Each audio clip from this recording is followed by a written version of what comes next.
I love my wife, but I don't like her. All right, tell me the things you don't like. Treating other people with disrespect sometimes, and her emotional explosiveness is really hard for me to deal with. I know sometimes she'll be like, do you even like me? I'll say, of course I like you, and I love you. Let me tell you, I think therein lies the problem.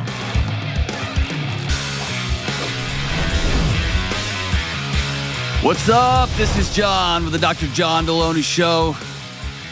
Show about your marriage, your mental, emotional health, your workplace, whatever you got going on in your life, your kids' schools, whatever is happening in your world. We're here to walk alongside you, figure out what the next right step is. If you want to be on this show, I'd love to have you. Go to johndelony.com/askask or give me a buzz at 1-844-693-3291. It's 1-844-693-3291. And don't forget, send in those success stories. It's so cool to read those, and we're getting a bunch of them, so that's awesome. And what we call it, cool crap. Cool crap that happened. Cool crap that happened. We want to know all about it, man. Send it to us. You can send that to johndelony.com/ask as well. Just put it in the headline note. And don't forget to hit the like button. I like you. Will you like me? Episode. This is why America's crumbling. All right, let's go out to Gillette, Wyoming and talk to Maddie. Hey, Maddie, what's up? Hi, John. How are you? I'm so good. How are you? I'm doing great. Thanks Awesome. for taking my call. Of course. What's happening? So my question is, I'm getting married on May 25th of this year. Okay. And I need to figure out if I should invite my biological father to the wedding or not. All right, let's dig into it. Tell me all about it. So, my mom got pregnant when I was super young. She was super young. She was 19. And then they were married for 6 months. It was just kind of, they had me and they thought they should get married. So then they were married for 6 months. And then we lived in the same town for quite a while. And You and Bio Dad? yes. Okay, so when they got divorced, he took off. No, he was in the same town. Okay. Was he in your life? So he lived 2 blocks down, and I saw him maybe once every 2 weeks. Okay. So, but I saw his mom, like my grandma, all the time. Okay. And so, I guess just Can I throughout just my stop? life. Can we stop for 1 second, Maddie? I'm sorry to interrupt you. I hate that. No, for you're you. okay. I hate that for you. Yeah, it wasn't very great. No, it's still not great. No, it's not. I hate that. Yeah. Just know that that's not the way it's supposed to. I know you know that, but just hear it from a dad who can't breathe without his daughter around. Just know it's not supposed to be like that. And there's good dads out there. I'm so sorry. It's okay. I'm sorry. Thank you. All right. Get over my soapbox. I'm trying to think of not seeing my daughter but once every 2 weeks. And I don't know how you do that, but here we are. I'm getting married, and he's going to be the best dad ever. And I can't grasp it. I don't your husband's going to be the best dad ever? Yes. Oh, good. Good for you Yeah. for breaking that cycle. That's awesome. Yeah. All right. So we're back to dad here. Okay, so we lived in the same town for quite a while, and then my mom got remarried.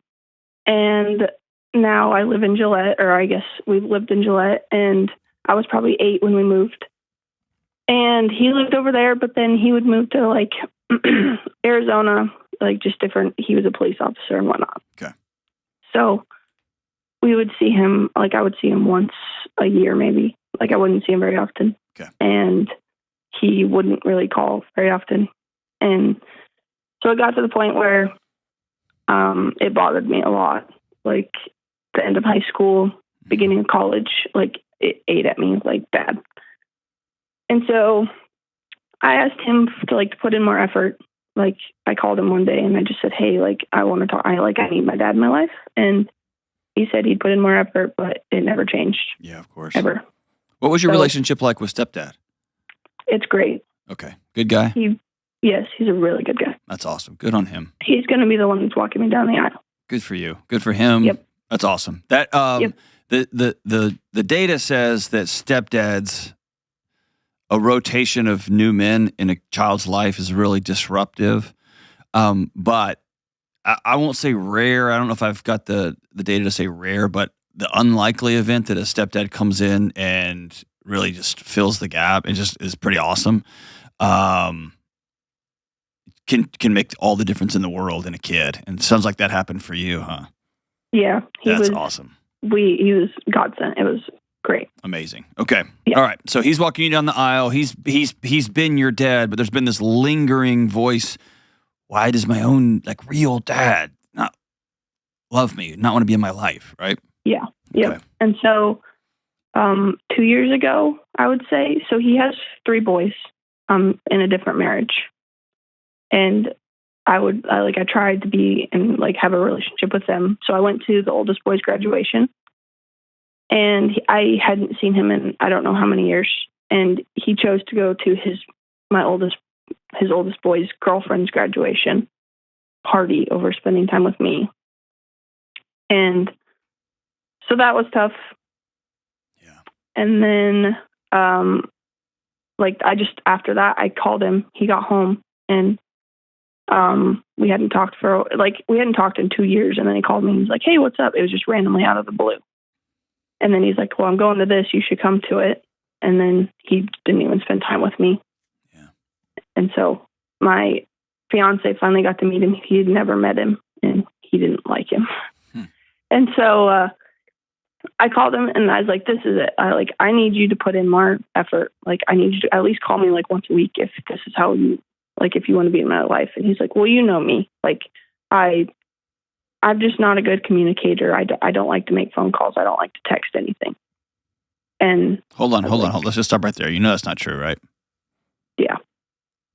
That's your dad saying, "You know me. I've chosen a life that doesn't include you." Yeah. And I'm sorry to say it that blunt and that direct.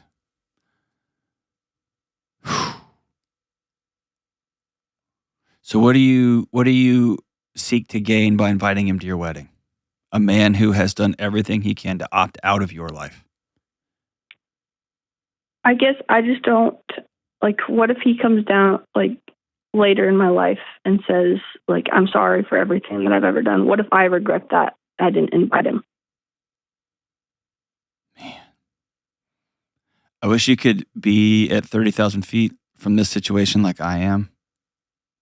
Because I'm watching a little girl try to desperately solve a problem that was never hers to solve. A problem she didn't start, a problem she can't finish. And you're so haunted by that question. Why won't my own daddy call me? Dads are supposed to go to weddings, but my own dad doesn't even want to go.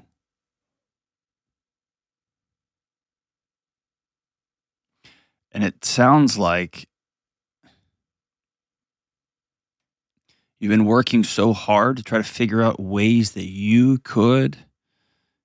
things that you could do, meaning what is the thing that I need to fix so that he'll finally love me, that he'll finally be in my life. I think the time is on you now to own the fact that there's nothing was wrong with you. It was him. He chose another family. He chose another life. And I think you have to actually live in that grief for a while. I think I actually was listening. It's been about a year ago since I listened to one of your episodes. And there was a similar caller, and I can't remember what it was all, but she ended up blocking her dad. Yeah. And so immediately after I listened to that, I went and blocked him. I didn't talk to him at all. And I haven't talked to him since. He usually sends me happy birthday, Merry Christmas text, and he was blocked, so I didn't get anything. Okay. And so. Have you had peace? Yeah. This last year has been actually really good. Okay. Then I would say don't invite the dragon. Don't invite the dragon back in. Okay. And I just struggle because I have a really good relationship with all his brothers and sisters and my grandma. You know why? Because they opted into your life. Yeah. They're not cowards. They're great people. Mm-hmm. And they made absolute goal out of a really messy situation. And they know no matter how they avoid you, you're always going to be in their life. And so let's get to know Maddie, this amazing woman, this cool little girl, this awesome young woman going off to college, this amazing woman's about to get married. And also, let's both be honest. All the aunts and uncles and grandma can't replace dad. Right? That big, gaping hole in the middle of your chest. Yeah. Yeah. I don't think you open yourself. Let me say it this way. If you go to the doctor and you have cancer, you have a cancerous tumor inside your body, they're going to do surgery. They're going to cut you open. They're going to injure you to go inside and get that tumor, because that injury, that insult they call it, that injury is going to heal, and then in the long run, you're going to be better off. You're going to be more healthy. What you're asking to do is, can I cut myself open again for no chance of healing? And I would tell you, don't do that. Yeah, that sounds silly. You see what I'm saying? Yeah. I think you have to grieve the fact that your dad's not going to be at your wedding. And you've heard me a million times. I think there's ways to grieve things by writing letters. I think there's ways to grieve things. And maybe you write a final letter and send it. Okay. Hey, Dad, I'm writing this letter on the eve of my wedding. And every little girl wishes their daddy would walk them down the aisle, and you opted out of my life. Thankfully, another man is standing in your stead where you should be. And this isn't a retribution letter or I'll show you, because, dude, I'm telling you right now, that is not going to, it's hollow. It won't feel good. You think it will, and it looks good in the movies. It will not feel good. But I think it's a matter of you just simply, you've heard me use the analogy on the show. I'm not carrying these bricks anymore. Mm-hmm. I got a man who loves me, who's going to be an amazing husband, an amazing father. I've got a great stepdad who's walking me down the aisle, who stepped in the gap that you've left. While you are off saving other people in your police job, your baby girl is at home wondering what she did. And then I think it's important to let them know, here's who I've become in spite of you. I'm an amazing woman. I'm a person of character. I treat people with dignity. I love so deeply. Super empathetic and compassionate. You missed out. You opted out. I wish you the best. But there's a process of you owning that. It'll probably be a very painful letter to write. You think? Yeah. Because it's you kind of putting a period at the end of the sentence. Mm-hmm. Yeah. I think there's no going back after that. Well, I don't believe that either. I don't believe that either, because I think your dad could show up on your doorstep and then say, will you have me back? True. And you could say, here's the steps that it would take. Or, not right now. I'm starting a new marriage and I don't need the extra drama right now. In 6 months, I'll holler back girl at you and we can figure out what that would look like, right? We could do whatever it takes, but I don't believe in forever, but I do believe in dealing in reality. And reality is, Dad opted out of your life. And all these other wonderful people opted in.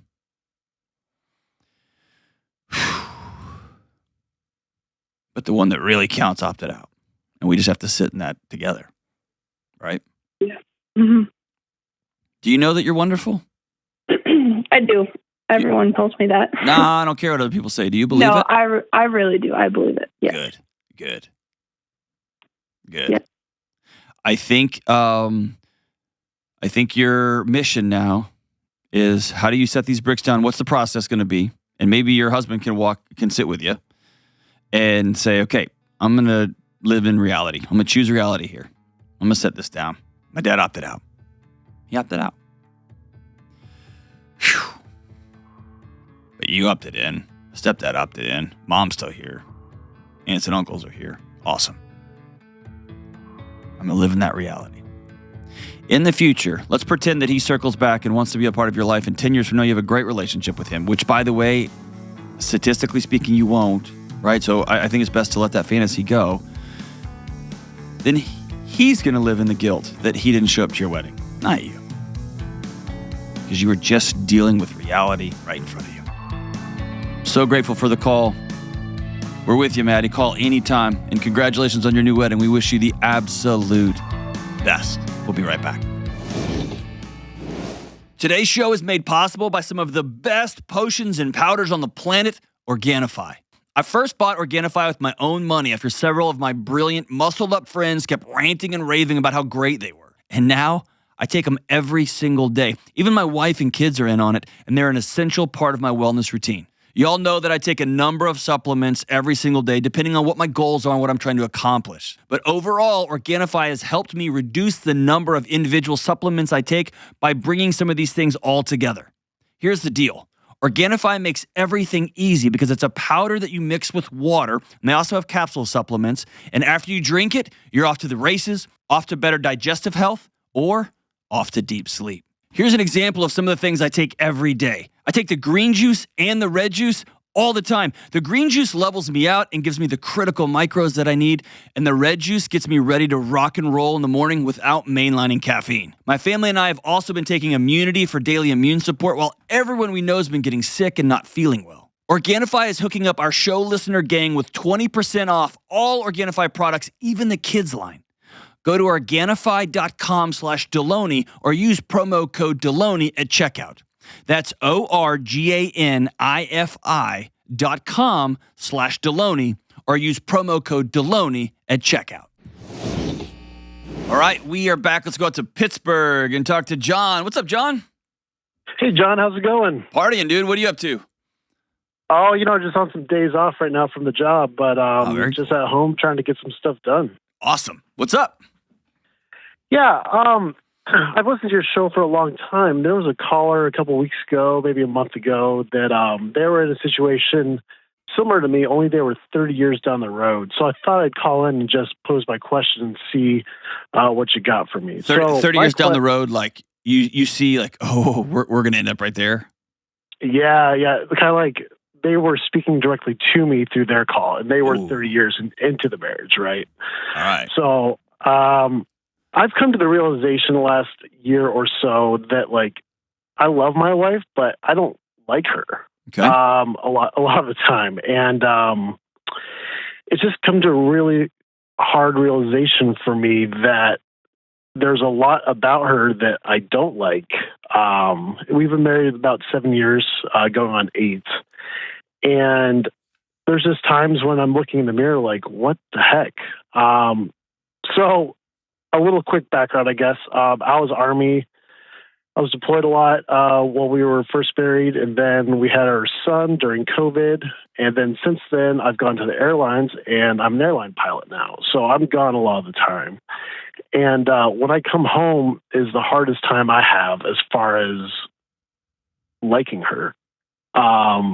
When she suggests, like, hey, let's go on a date night, or let's go do this, inside I like cringe a little bit, and I don't really know why or what to do about it. All right, tell me the things you don't like.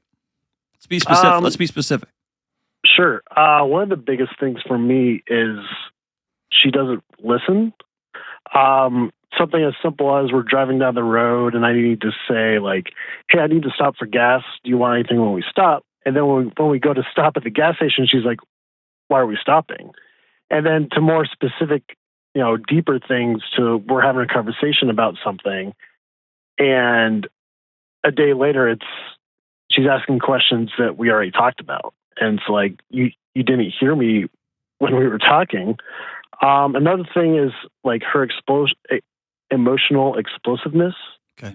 Sometimes where she'll just like lash out. A lot of times it's when she's overstimulated by either her son or in public. And sometimes it's on to other people. One example would be we were at a museum and she didn't download the app that we needed to get into the museum. And when they asked her about the app, she like lashed out at the person asking her for the app. So really it's like the treating other people with disrespect sometimes, and her emotional explosiveness is really hard for me to deal with. And then I find myself becoming overly critical of her in certain situations, just because there is contempt there, and I do get frustrated with that. So, yeah. Does she like you? Does she like me? Yes, she likes me. No, she loves you. Does she like you? Yes. Okay. Does she know that you don't like her? She suspects it. I was going to say, I guarantee you she does, whether she can verbalize it or not. She knows. Yeah. I know sometimes she'll be like, do you even like me? And of course, I'll say, of course I like you. and I love you and all so that. let me tell you, I think therein lies the problem. And here's it, like what you're experiencing. I want to tell you this: you're not crazy, okay? It's not a weird thing, or you're not dysfunctional or broken. That there are seasons when you don't like your wife. What you said it perfectly. You're past that. You've reached a point where I don't like you just all the time. I don't like that person. Yeah. Right? Like, I don't like the person that is in the house. I don't want to spend time with this person because I don't know if you're going to treat the waitress ugly or not. Right. Or I don't know if you're even listening when I talk to you. Yeah. And so the response is you pull away a little bit, which sets off every alarm system she has, which just magnifies these behaviors. Because the behaviors you're talking about are shame behaviors, they're coping behaviors, they're immaturity behaviors, and all of that, those things are solved with connection over time. And see how it gets in this weird dance? Yeah. And she knows, oh gosh, I didn't get the app. Here comes the lecture, and then she snaps at somebody. 100% on her. She's got to deal with that. But the challenge is she's not on the phone, so I can just talk to you. Fair? Fair. All right. The challenge, I think, is before you is you have to tell your wife the truth. And I would say any more lingering with not telling the truth is cruel because you're watching your wife decompensate right in front of you. She's spitting out right in front of you. Yeah, I understand. Fair? And then the fantasy of it's all better when I'm on the road. It's not, but it begins to feel that way, right? And that leads to fantasies about, I'm just going to stay over. If I could just not be here, everything would be great. Yeah. All right. Yeah, because, there was a period of like 2 months where I didn't work. I was on call and they just never called. So I was at home all the time and it was great. But at the same time, I felt this need to go to work. Well, yeah, it's because you're a provider. I don't do well. I like working. I don't do well just sitting at home stewing. Like, oh, we got 10 days off. I'm like, and it's not because I don't love my family. I love being around my family. My family's hilarious. It's just a group of chaos. I love it. But I love working. Right? Yeah. I love it. And so I don't love working at the expense of liking my wife, though. But I do think you're at a place where you have to sit down and say, I am struggling with how you treat people in public to the point that I don't want to be around you anymore. Mm-hmm. You ask me if I love you, absolutely, till the end of time. I'm struggling with liking you right now. Yeah, because it definitely pours over to like sexual attraction, of course physical attraction. Everything. It's not that she's not attractive. I mean, we work out all the time and everything. It doesn't matter. That doesn't emotional matter. That's connection. right. Attraction is so much more than physical. No question about it. Absolutely. But she knows you don't like her, whether she intellectually knows that or if she feels it. And she needs you to be honest about it. Yeah. And I think it's going to require you to be very specific, and it's going to require you to set it up. Hey, we need to have a really hard conversation, like a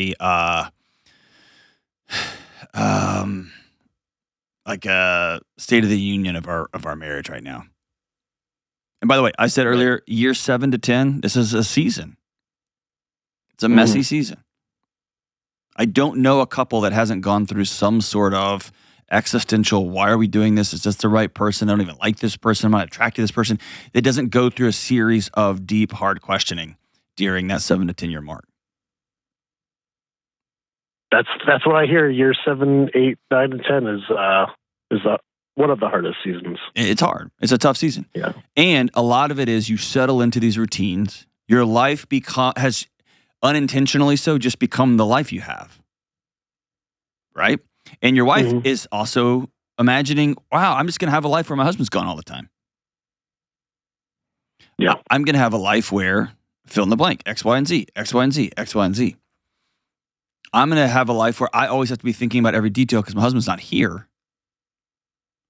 And then when husband just shows up and starts talking, her head's still in the clouds, still thinking about details, thinking about this, thinking about this. But I think it's fair for you to sit down and say, when I talk, you don't even listen to me. Yeah. Or probably a better way to say that, don't say it like that, actually, because that's accusation. I would sit down and say, I feel like I talk to you and you don't hear what I have to say. And I feel that you are uninterested in the things coming out of my mouth. Yeah. And that is usually met with a layer of huge defensiveness coming from her. Yeah. And that's part of the not listening thing, right? When I talk to her, it's immediately defense mode. So all the behaviors you're telling me sounds like she is on permanent defense. And you know enough, hopefully you know enough about, I say hopefully, who cares? Like in football, if the team is on defense all the time, they start wearing down. Right. Right? You have to get on offense to get some momentum going the other way.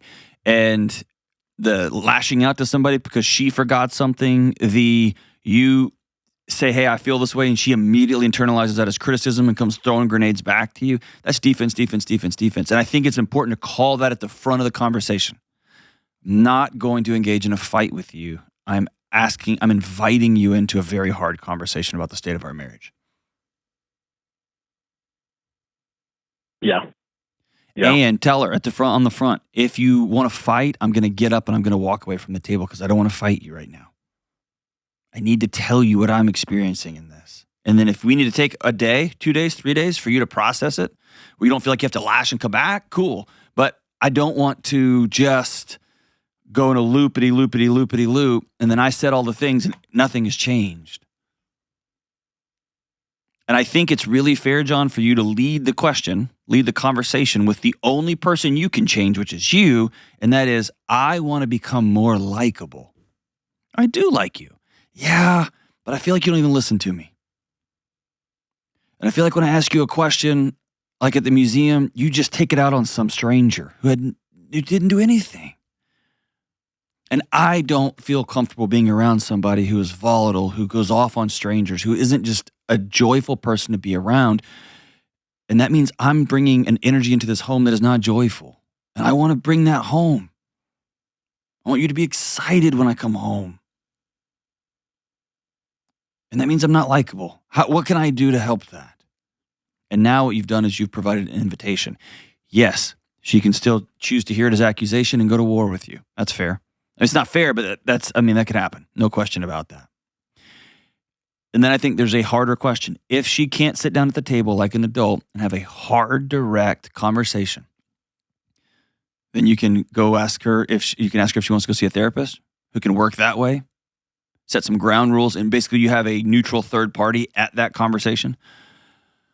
Or you have a harder question, which is asking yourself and her, is this marriage, are we going to stop being married? Because I can't continue to be married in this way. I can't continue to be married to somebody who is not excited, is not interested in me coming home, who treats the least of these in our communities like crap, who doesn't honor people, who doesn't not respectful, who fill in the blank. And she's probably going to come back with you, man. Be like, well, I've got some things cool. Let's have that grown-up conversation. Maybe you write her a letter that says, I love you, I love you, I love you. And the state of things is really messy. I want to invite you into a hard conversation. A conversation where we're not going to fight. Maybe you write that in a letter and she can hear it that way. But set it up on the front end. Open your hands, go into it very open-handed with the idea, I want to learn how I can become more likable, more warm, more of a safe presence here at this house. A protector, a provider, somebody who is worthy of being anchored into. Because right now, all of your defense is telling me I'm not. And give her that shot. Let me know how that conversation goes, man. And if you two ever want to call together, I would love that conversation as well. It'd be amazing. Appreciate you, brother. We'll be right back. You know, I'm always talking about sleep. What I don't talk about enough is the role temperature plays in deep, restorative, and powerful sleep. And the problem in my house, and I'm sure it's like yours, is that I like it really cold, and my wife likes to sleep on burning coals.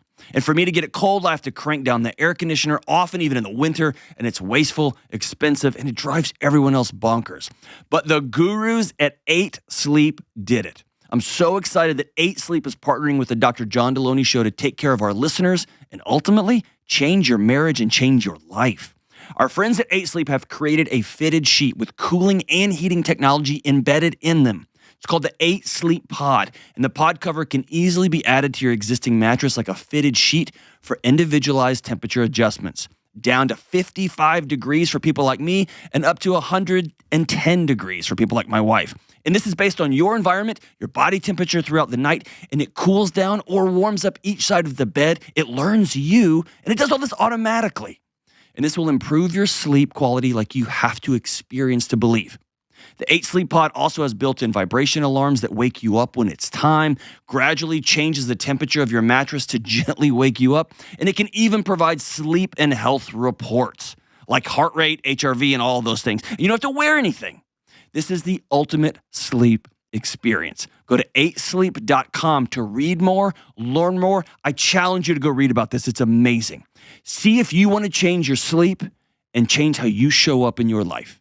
That's EIGHTSLEEP, 8sleep.com/Delony, or enter promo code Delony at checkout for up to $400 in savings. Check them out. All right, let's go out to Manchester United. Just kidding, New Hampshire, and talk to Jacob's Ladder. What's up, Jacob? Hey, Dr. John, how's it going? Good, my man. What's happening? Hey, so I'll just jump to it. My wife and I have been married for 22 years, and end of September last year, I came clean to her that I had amassed about $60,000 in unsecured debt that she didn't know about. She's forgiven me for that, but every time that some kind of money conversation comes up, something gets tight, I still get super anxious, super angry, a lot of shame, and I'm just really not sure what to do with it. Yeah, why haven't you forgiven you, man? Because I feel like an idiot. Yeah. But because you haven't taken the steps to forgive yourself, you're just dragging this whole thing into the mud again. Because at some point, you're going to have to deal with how shameful you feel all the time, right? Right. And you're just going to move from one numbing behavior to another. The last one was spending money. The next one's going to be a drink or a woman at work. Yeah, that makes sense, because the spending money was not the original issue. No, what was it? Anyway. Oh, started off with pornography, then there was food, and then now the money issue. So it's definitely a pattern. Hold on, dude. Why don't you like you? You've never liked you. Why? I don't know. Tell me about it. You know what? You have a list of reasons why you're pretty worthless. Why your life sucks. Why? What is it? I've just never really felt like I have measured up to the expectations of for myself or what other people have for me, I guess. Who's these other people? Well, it would be people I work with, people I go to church with, would have been my parents growing up, kids at school, stuff like that. Just always felt like I was second best. Yeah. Did your dad ever tell you he was proud of you? Not until his deathbed. Tell me about that. He was pretty much a present but absent father almost my entire childhood. We never really got along at all. And then 2017, he came down with stage 4 cancer, and we had a great 6 months of spending time with him and him finally being an open, normal human being. And then he passed away in that November. Man. What about mom? Is mom ever proud of you? Yes, my mom is very proud of me. She's unfortunately probably for her had to carry both of those parenting roles for me. Is your wife proud of you? I don't know. Is she pretty critical of you? Or let me ask it this way, yes. in a weird way. Did you marry your dad?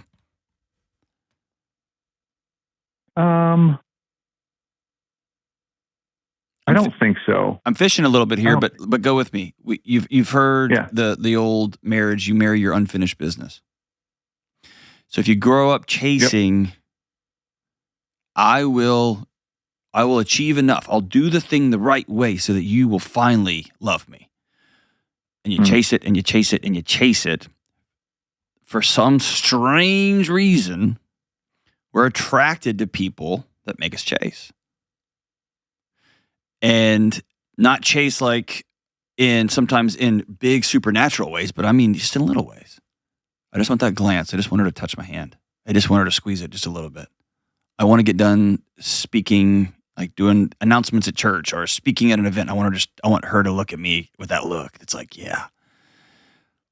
And over time, you end up, your body is still trying to solve that question. Am I enough? Can I do the thing that you'll finally love me?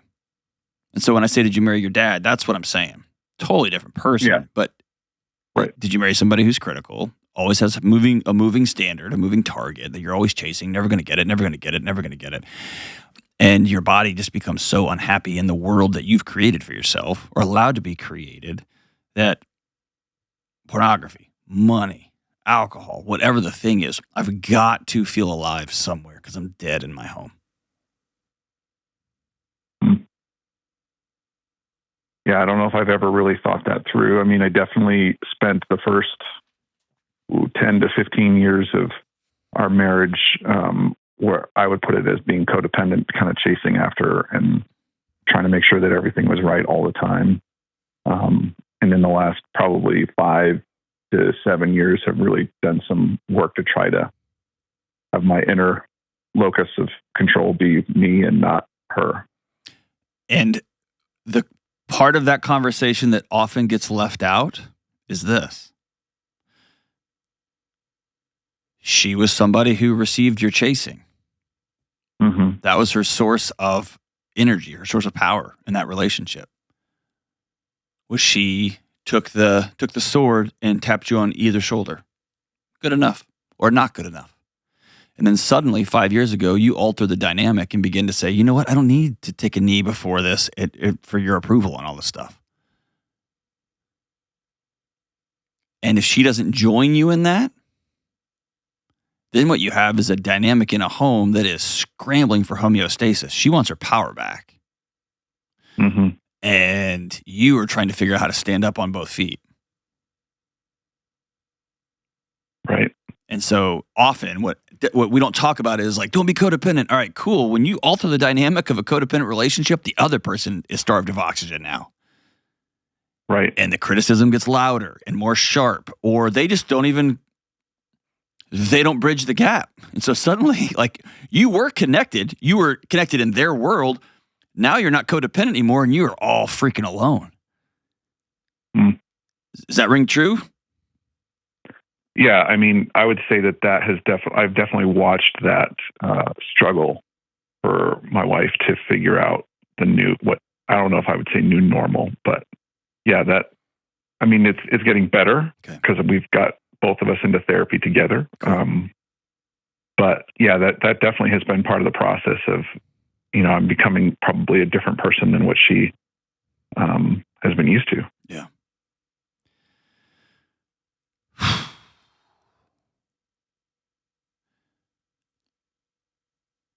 You can't stop avoidant behaviors that are killing you. Could you think you're a piece of crap for doing them?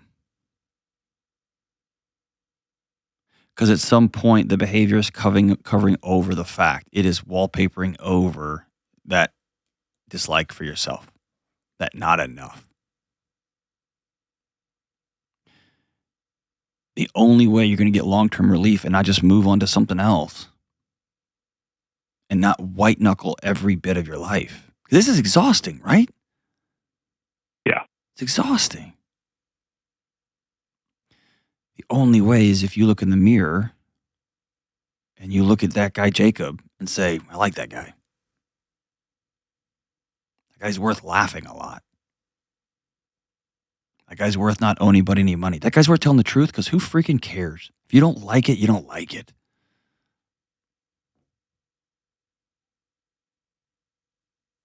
See what I'm saying? Like you can hear in my voice, and I'm not even trying to be dramatic. My whole voice changes because one of those things is peace. But you can only have peace when you know that you're loved and you know that you're worth being loved. And when you look in the mirror and be like, I'm all right. I like that guy. You may have heard me say this on the show. I had a counselor challenge me hard. And it was one of the most embarrassing, brutal counseling sessions I've ever been in. But she made me she didn't make me, but she walked me through putting my fist in my chest and saying the words, I love this guy, in a mirror. And I couldn't do it, man. Could you do that? I would feel really dumb. Say it. I love this guy. Yeah. No, you asked that. You just asked a question. Yeah, nice try, dude. Yeah. No, say it. My name is Jacob. My name is Jacob. And I love this guy. And I love this guy. That's hard to say, isn't it? Yeah. Doesn't feel real. That's right. Feels like you're lying. That is that little boy on a treadmill who's 10 years old, still wondering, Dad, do you love me now? Do you love me now? Mm-hmm. And thank God you got some resolution there. But by then you'd already handed the baton off to somebody else. And by the way, it's not just your wife. Yeah. You hand it to your coworkers. You hand it to people at church. You hand it to everybody except to the only person that matters, and that's Jacob. Yeah.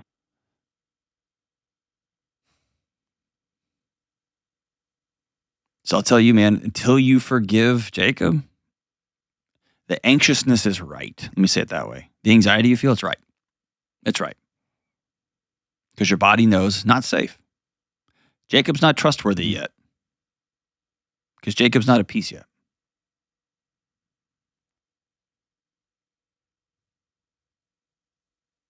Is that something that happens over time where you would build trust with a relationship with somebody else? You're building trust with the relationship with yourself? Or is that just a mindset shift? No, dude, you just nailed it. If you don't trust Jacob, who in the world can you trust? And you have a history of not being honest with Jacob. I'm never looking at pornography again. Never. Boom, 3 hours later. I'm done. I'm going to get this credit card paid off, and I'm just done. Boom. On to the next one. You are deceiving your wife, right? You're deceiving people at work. You're deceiving your friends, whatever. The person you're lying to is Jacob. Because Jacob internally knows with that fist in his chest, looking at himself in the mirror, you can't do crap.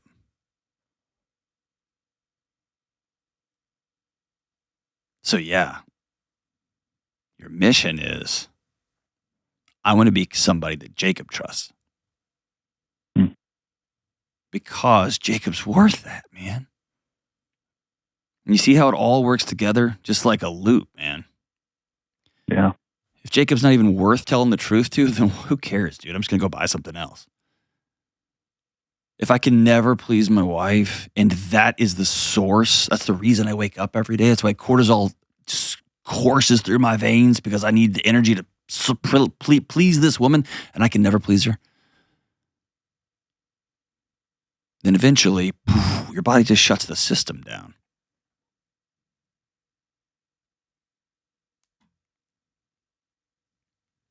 Does that make sense? It does. But if suddenly Jacob's like, no, I'm worth forgiving too. I screwed up. That was the third time I screwed up. And I'm a guy that always tells the truth. That's my identity. That's who I am. I'm going to reverse engineer that. What must be true for me to always tell the truth? I'm going to have to learn how to have some uncomfortable conversations. I'm going to have to set up a regular weekly meeting with my wife, and it's going to be called Uncomfortable Conversations with Jacob. Right? I'm going to start practicing that because I'm a guy who always tells the truth. I'm a guy who does not run from feelings. I head straight into them. And those three things you've mentioned are all numbing behaviors. They're Xanaxes. And you're a guy from this point forward who's going to head straight into that. Why in the world is my body trying to protect me by buying something that I can't afford? Why in the world is my body trying to protect me by watching other people have the sex I could be having right now if I was just reached across the aisle and grabbed my wife's hand? Why is my body trying to protect me from, why do I feel like I'm dying inside? Like, let's go straight into that and solve that problem there. You see what I'm saying? Like, one of those is so much more empowering, and the other is the world just happening to me. Right. And so, no, I don't, it's not like, you got to get the right mindset. I mean, that's some of it. It's, you got to go snap into a Slim Jim. I mean, yeah, exercise is good for you. This is about going all the way to the core. Jacob's worth being loved. Jacob's worth telling the truth to. And Jacob's worth not chasing other people's for his approval. Right. How does that sound? Does that sound awesome or does that sound daunting? I would say yes and yes. It sounds both. It's both, right? Yeah. I mean, I just finished reading, I don't want to talk about it. Ooh, that book, did it nail you? Book. It felt like a biography. Right? Yeah, dude. Man. So you're echoing a lot of the same things that I just finished reading in that. So yes. But you have to believe it. Right. And I would recommend Dr. Real's follow-up book. It's fantastic because it kind of operationalizes, okay, now what do I do? Right? How do I deal with this? Mm. But I think at the core is my dad was going through what my dad was going through.